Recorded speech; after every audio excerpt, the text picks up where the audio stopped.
السلام عليكم، كي دايرين؟ لاباس عليكم؟ كي دايرين مع الصحيحه؟ كي دايره الاحوال ديالكم؟ كنتمنى تكونوا على خير وبخير. هذا النهار ان شاء الله غادي نقدم لكم وصفه الناس اللي فيهم، زعما الناس اللي كيكحوا والناس اللي عندهم الحلق مجروح والناس اللي كيتسد ليهم الحلق، راه زوينه لهم بزاف. زعما دابا حنا راه في الوقيته ديال فصل الشتاء وداكشي راكم عارفين كاع الناس كتمرض. وهاد الوصفه راه طبيعيه في 100%، فيها مكونات زعما كيكونوا في كل دار وداكشي، ونتمنىها تعجبكم هاد الوصفه ديال هاد النهار. عندنا هنايا حامضه معصره، وعندنا كاس ديال العسل الحره، ماشي ديال سنيده، ماشي ديك اللي كتباع، يعني عسل تكون ممتازه. وعندنا هنايا 2 عواد ديال الجنجبير هما حكيتهم هنايا. وعندنا هنايا معلقه ديال القرفه صغيره، اختياريه، اللي بغى يديرها اللي ما بغاش ما يديرهاش، غير اختياريه اللي بغى. المهم هادو هما المكونات ديالنا. دابا غادي ندوزو للطريقه. هانتوما دابا من بعد ما غلى لينا الخليط ديالنا، هانتوما تشوفوا انا كنحرك فيه دابا، وغنبقى مستمره على هذا الشكل تيصبح كيصبح بحال الشكل ديالو بحال الكراميل. هانتوما كتشوفوا شتي هو بدا كيتقال دابا، شتي؟ صافي وغادي نطفي عليه.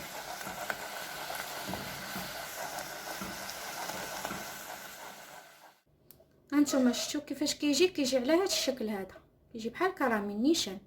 المهم انا راه بديت كنصايب، هانتوما كيفاش درت ليهم على هذا الشكل هذا. صافي كنبقى مستمره بحال هكايا حتى كنكمل الكميه ديالنا.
صافي هذا هو الشكل ديالهم.